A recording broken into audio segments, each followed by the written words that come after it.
Flight চালাতে বিমান বাংলাদেশ এয়ারলাইন্সকে অনুমতি দিয়েছে পাকিস্তান। পাকিস্তান বাংলাদেশের মধ্যে আকাশ সংযোগের বছরের শুরুতে এটি নতুন এক অধ্যায়।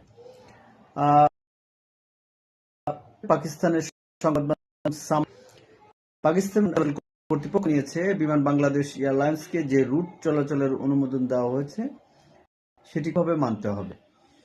অনুমোদনের পাশাপাশি করাচি বিমানবন্দরে বিমান বাংলাদেশ এয়ারলাইন্সকে আলাদা একটি স্লট প্রদান করা হয়েছে।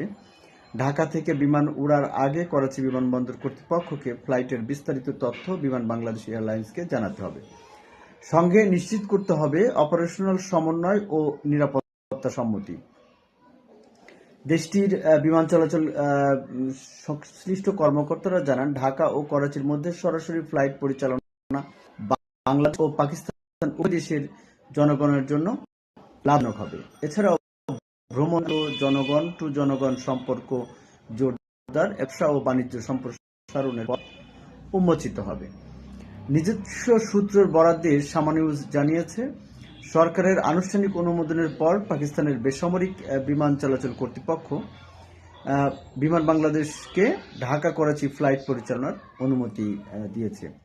প্রাথমিক অবস্থায় এই অনুমোদন আগামী বছরের 30 মার্চ পর্যন্ত কার্যকর থাকবে। এরপর অনুমোদনটি আবারও পুনর্বিবেচনা করা হতে পারে। অনুমোদন অনুযায়ী বাংলাদেশ এয়ারলাইন্স অফিসিয়ালভাবে অনুমোদিত রুট দিয়ে পাকিস্তান আকাশসীমা ব্যবহার করতে পারবে।